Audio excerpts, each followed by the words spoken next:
Hi everybody and welcome to a new video.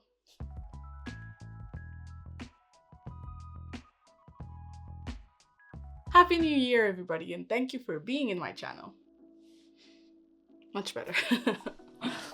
In today's video, I compiled a list of the top 10 queer TV shows that I'm excited about in 2022. Whether you watch them all or just need some good recommendations, join me as we are all in this together in the search of good TV shows with good representation. So, let's go! First off, starting with the sex lives of college girls. This show is the feel-good college-driven content that I've been waiting for. On my reaction to the final episode, I did mention how this was exactly the show that I was craving. A show catered to my demographic, handling topics that still revolve on coming of age and discovery, but not so on your nose about it like your typical teen drama.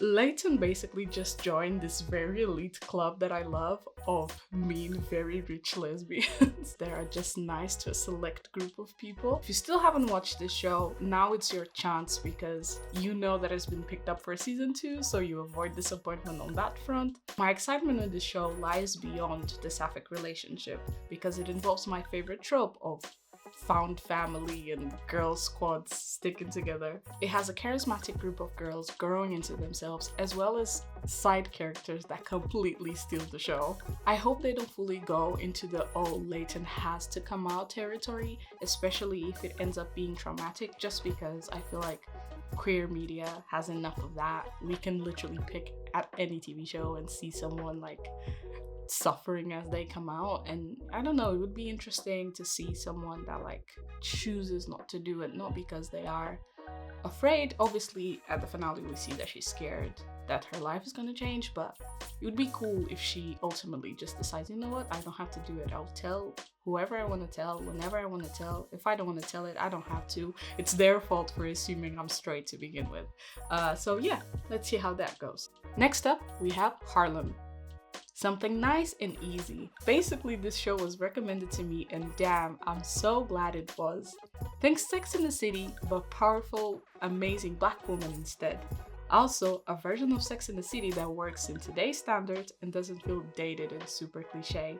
Again, another feel nice show that I love, and as a black woman, I just feel right at home, as if I'm enjoying brunch with them myself. Shows with queer people of color are very important to me nowadays, and I do my best to absolutely consume content that has that. We have an out and proud, successful stud, and then we have a lesbian Latina politician. If that didn't have me excited enough, now we might have another character entering their LGBTQIA+ era. Bebe, and you know this if you watch the show. I don't know, I cannot wait for next season. I cannot wait to see more of these women and their lives and their growth, and I'm excited about this show. Next up, we have The Wilds. This show has me gagging because every now and then some more BTS drama comes out and I'm just like, ugh. Obviously, I love Tony and Shelby, and I'm really rooting for Fatin to be sapphic, even though I'm not a big fan of Leah. Like, I'm warming up to her, but half of the time she just annoys me and pisses me off. The biggest link of Fatin being a sapphic is through Leah. I would be okay if that happens even if I don't like Leah, because there's always that one ship, yeah, where you love one person more than another, and I have so many of these. And that's what happens when you love characters more than a ship. I honestly don't really know how the season is gonna go, other than obviously like figuring out some of the pieces of what went on like the time jump episodes. Bolt Shelby, hello. But honestly, I'm kind of meh with the inclusion of the boys and the boy island. Like, I honestly don't feel excited at all about that plot. Like, I can honestly have a TV show with no men for once and I would be happy, but whatever, we'll see how it goes. Following that on the list, we have Batwoman. Okay, so not caught up with the show yet, despite always having been so heavily invested in DC TV. I just watched one episode when it aired and I never really vibed with Ruby Rose. Like, I'm sorry. So I kind of gave the show a miss. However, now it has a black woman who is queer. Sign me the F up. Like, honestly, sign me up. Wild More, you will always be famous. My mutuals on Twitter are obsessed with the ship, so I can't wait to see how this all will unfold. And I can promise you one thing, knowing my binging tendencies, I will be just as obsessed with them by this weekend, and I can assure you of that. Number 5 on the list, Rebelde. Listen, am I reading too much into the trailer and random scenes? Maybe. Do I care? Hell no! Andy and Emilia just passed the vibe check, okay?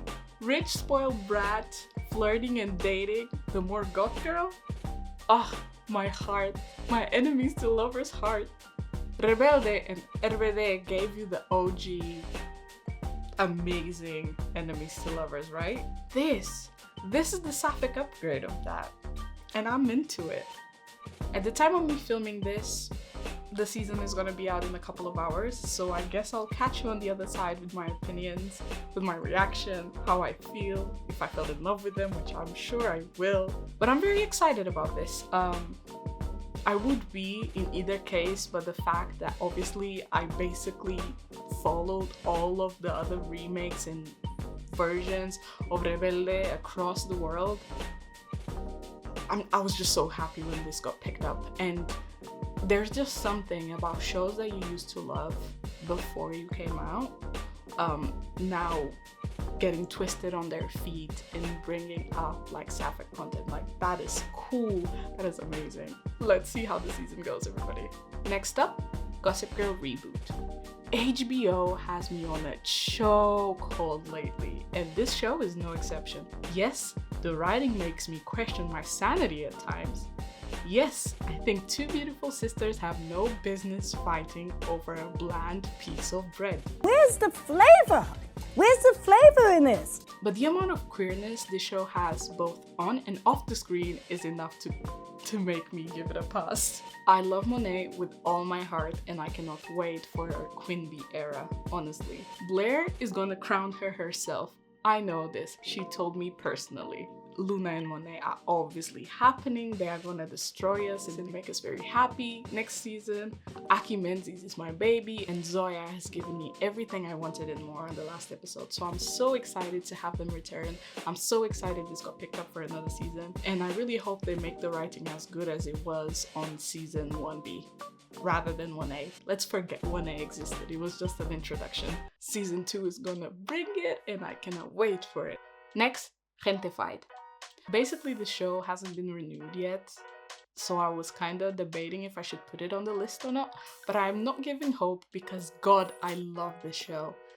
Family plot, my beloved. Honestly, it just reminds me so much of my own family in a good way, and it has one of my favorite characters of all time. Ana Morales, I love you. And yes, sue me. Sue me for once again falling in love with a queer artist type. I cannot help it, okay? There's just a relatability. Did you find your bitch in me? Yes, I did. I found myself in all of these characters, so I love Anna so much.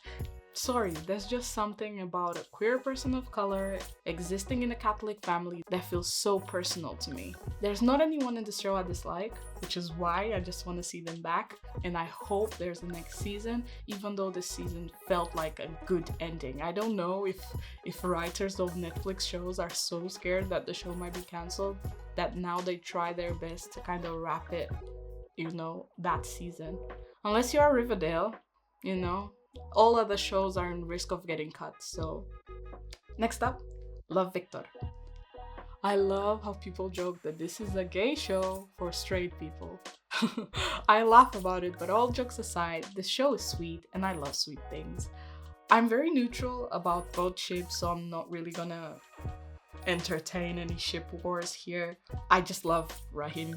I love him with everything I have, which is one of the reasons that obviously I shipped them with Victor more, but I liked Victor and Benji as well. It's one of those things, I just want Victor to be happy. Upon further reflection, I kind of hope that Victor and Rahim don't happen, because it just makes me think that he's gonna be used and then eventually tossed aside and maybe even booted off the show because he's not in a relationship with the main. So maybe I think it would just be nice if they just focused on him in another way, finding someone else. I just don't know. I love the whole thing of someone dating a person of color dating another person of color, because it just makes it like, you know what I mean. So even though I love Benji is a very nice guy, and he has definitely like tried to improve the things that Victor said were a problem. And obviously, I mean, I would not take a partner disrespecting my mother, regardless of what my mother is doing, if you are out of my life. So yeah, it's complicated, but the main thing I just want next season is Victor to be happy and more Pilar and Rahim. I would be happy with that. But my question to you is, who do you think Victor went to? Who do you think is behind the door? I do not think it's Rahim, but I also do not think it's Benji. I think it's gonna be pulled on our feet somehow. I know it's not gonna be freaking Simon again, because for some reason they said goodbye to that, even though it was such a nice link up. But yeah, let's see what happens next season. Next up, Killing Eve. The final season. Am I ready for it? No, not in the slightest. But I think it's kind of better this way than to completely butcher the story by having it drag. However, if in this season we do not have Villanelle and Eve kissing properly, showrunners of the show, I will find you, because and I will make sure your destiny ends right then and there, permanently. Thank you, and you better deliver this season. Finally, ending things up with a bang, Euphoria. I'm so glad we got the specials, because it would have been unbearable to wait so long. Euphoria is one of those shows that came, wrecked my life, and I was left confused about what to do next. This season had me crossing days off my calendar like a child waiting for presents. The season will be darker, more soul-destroying, but also funnier for sure. I can't wait for Rules to be back and be reunited, and for their ridiculous lack of communication skills to make sure that they suffer even more. I also can't wait for Zendaya to win another Emmy, because it's gonna happen, and all of you know it's gonna happen.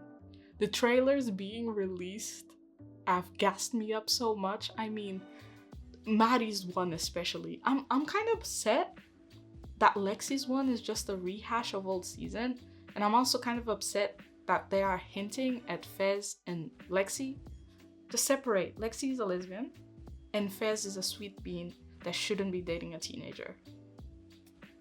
Maddie's one though, the way she was dragging and breaking faces.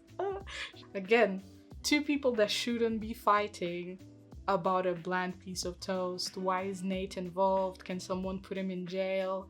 Also, if I see anybody saying that, Jules is toxic and all of that nonsense, I will block people, because even though I'm an avid believer on debating, there's just some lines.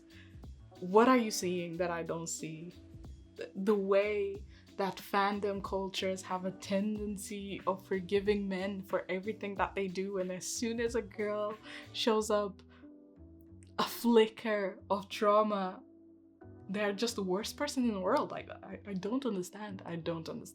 So yeah, season 2, what I would like to see, Nate in jail, and everyone else can do whatever they want. I don't even care, but Nate in jail first and foremost.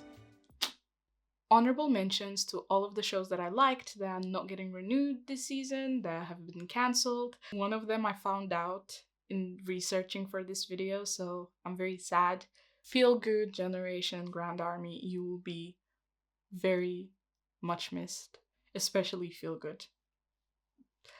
I'm still sad about Feel Good. That one has been on my list since I had the idea for this video, and having to take it out. Also, Dairy Girls. No explanation should be needed. This is an amazing show. I can't believe it's actually ending. I'll miss it so much. But yeah, that's it, folks. Thank you for watching my video. I hope you liked it. And if you liked it, do not forget to leave a like down below. And if you like content such as this, feel free to subscribe to my channel.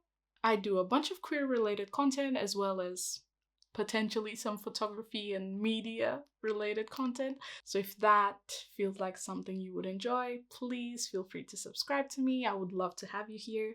In the upcoming weeks, reactions to both Euphoria and Rebelde will be up on this channel. Subscribe so you can stay tuned for that and be notified once it's released. But yeah, other than that, thank you very much for watching my video, and I will see you on the next one. Bye.